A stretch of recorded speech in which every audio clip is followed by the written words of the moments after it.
زندگی میں پر کہہ رہے ہیں کہ یا علی لا یحبک الا مؤمن ولا یبغضک الا منافق، آپ سے کوئی محبت نہیں کرے گا سوائے مومن کے، اور کوئی بغض نہیں رکھے گا سوائے منافق کے۔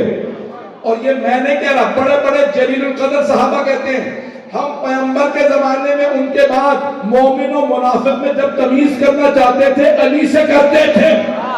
ان سے پوچھا علی کے ذریعے کیسے؟ کہ بس اب نام لیتے تھے چہرہ بتا دیتا تھا یہ ہے۔ کیا کہنے ہیں؟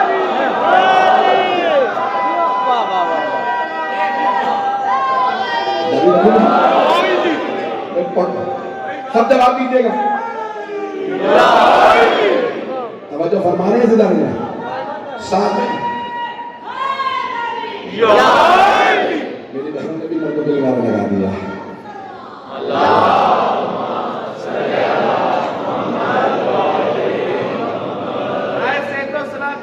مولانا سید علی رضا رضوی بآواز بلند صلوات۔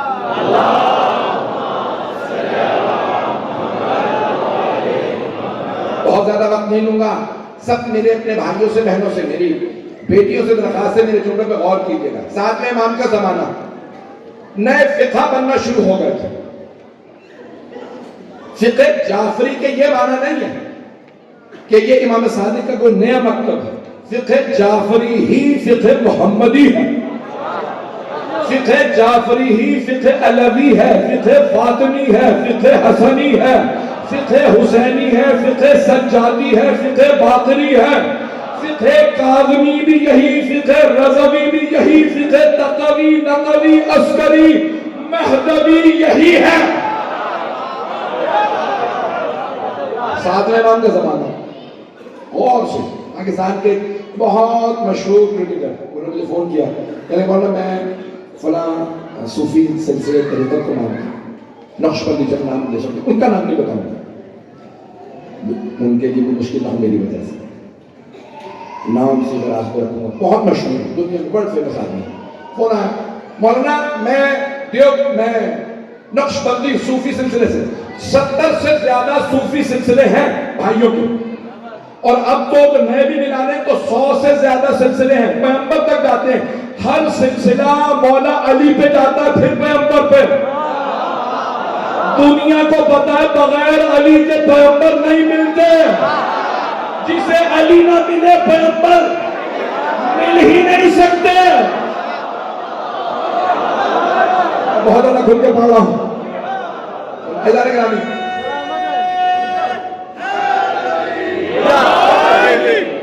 میں نقشبندی ہوں، واحد صوفیت کا طریقت کا سلسلہ ہے جہاں مولا علی نہیں، بس ایک سلسلہ ہے، اس میں کوئی اور، لیکن اس میں امام صادق کا سلسلہ ممکن نہیں ہے کہ امام صادق کسی اور کی طرف بھیج دیں، پتہ نہیں لوگ ہیں یا نہیں۔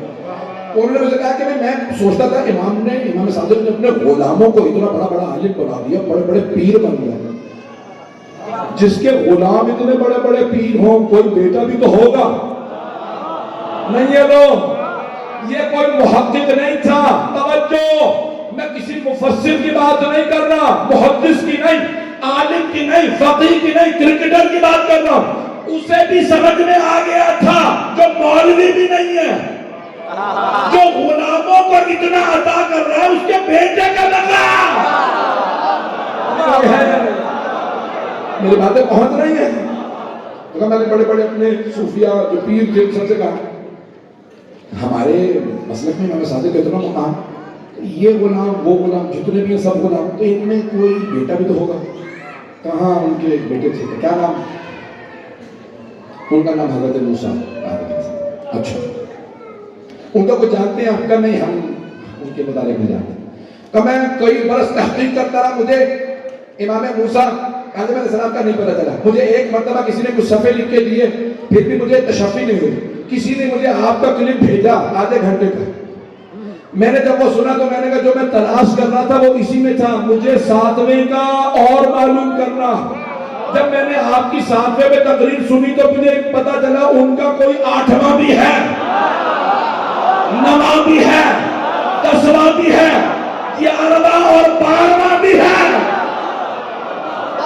بہت سے ممنون ہوں آپ کی محبت ہو. کہنے لگے میں نے جب تحقیق شروع کی پھر مجھے پتا چلا آل محمد کچھ اور ہے. پھر وہ کہنے لگے کہ میں کربلا گیا. جب کربلا کیا تو میں حضرت علی اکبر کا عاشق ہو گیا. پتہ نہیں لوگ ہیں یا نہیں ہیں. لوگ بہت رہے جانے کے نامی یہاں تک وہ کوئی مولوی نہیں ہے. وہ کہتا ہے میں نے جب جناب علی اکبر کی زیارت کی واپس آیا تو مجھے ایک بات سمجھ میں آ گئی اور اس نے میڈیا پہ بھی یہ بات کہی, خدا اسے سلامت رکھے, کہ علی کی محبت باپ سے میراث میں نہیں ملتی, ماں کے کردار سے ملتی ہے.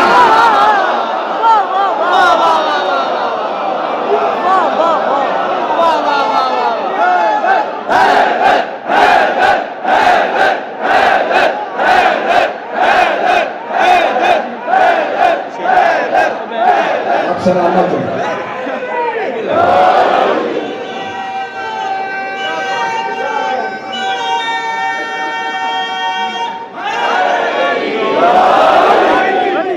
تو فرمانے سے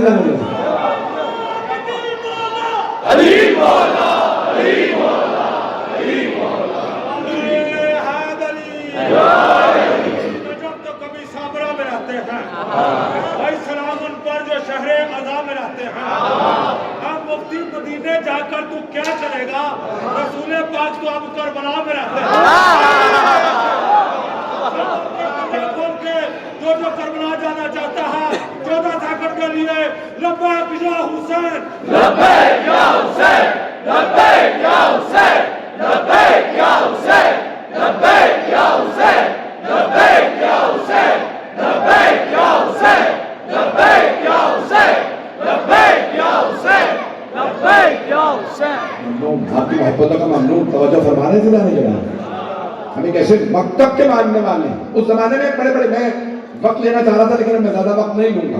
ساتویں امام کے زمانے میں نا سب نے سر اٹھائے, اپنا اپنا مکتب شروع کرنے لگے. یہ فقہ ہے, وہ فقہ ہے, اور سب مقابلے بازی پہ آ گئے. توجہ سے سنیے گا جملے کو, یہ واقعہ پیش کر رہا ہوں, آپ سلامت رہیں. آپ مولا کا سایہ آپ کے سر پہ قائم ہوگا. جملے پہ غور کیجیے گا, آپ کے خدمت میں یہ میرا معروضہ سن لیجیے. واقعہ مشہور. ساتویں امام مسجد نبوی میں پڑھا رہے ہیں. جب نماز پڑھو تو یہ مستحب, یہ مکروہ, جیسے بھی آپ نے دیے جلا رکھی ہیں, آگ جلا رکھی ہے, گرمی کی سردی ہو تو جب آگ جلاؤ آگ کو سجدے کے سامنے نہ رکھو کیونکہ آتش پرست گزرے. کبھی لوگ دھوکہ نہ کھائیں, آگ کو سجدہ کر رہا ہے. مکروہ ہے کہ جہاں آگ ہو اس طرف اس کو ایک طرف کر دو. مکروہ حرام نہیں کیونکہ ہماری نیت آگ کی نہیں. پتہ نہیں لوگ ہیں یا نہیں. کچھ لوگ پہنچ رہے ہیں, کچھ لوگ تک کھلے دروازے کے سامنے, کھلی کھڑکی کے سامنے نماز نہ پڑھنا. کچھ کراہت یعنی اس میں صرف ثواب کم ہو جاتا. کھلے دروازے کے سامنے رک کر کے نماز نہ پڑھنا حرام نہیں ہے. کھلی کھڑکی کے سامنے کم والا کیوں کہ توجہ بڑھ جاتی ہے, ثواب کم ہو جاتا ہے, مجمع کی توجہ ہو. سارے شاگرد کہنے لگے ٹھیک ہے. اتنے میں سب نے دیکھا مسجد نبوی کے دروازہ کھلا ہے اور ایک بچہ کھڑا نماز پڑھ رہا ہے. سب نے کہا جانتے ہو یہ بچہ کون ہے؟ یہ چھوٹا سا بچہ, یہ چھٹے امام کا بیٹا. توجہ, کہ یہ ان کا بیٹا, کہ یہ ہمیں بتا رہے ہیں کھلے دروازے کے سامنے نماز نہ پڑھو, انہی کا بیٹا نماز پڑھ رہے ہیں. توجہ, کون تھے؟ ساتویں امام. چھٹے امام سے لوگوں نے کہا مولا آپ کا بیٹا کھلے دروازے کے سامنے نماز پڑھ رہا. مولا نے کہا یہ عام بیٹا نہیں ہے, یہ حجت خدا, یہ تم جیسا نہیں ہے. پتہ نہیں لوگ ہیں یا نہیں. بچے تھے, ابھی بھی نہیں پہنچا سکا. میرے بہت سے بھائی پہنچ گئے. توجہ, امام علیہ السلام نے فرمایا, صادق علیہ بھائی, امام نے کہا یہ عام بچہ نہیں ہے. کہا آپ نے ہمیں کہا کہ نماز نہ پڑھو. امام نے کہا ہاں, یہ جو بچہ ہے نا یہ اپنا جواب خود دے.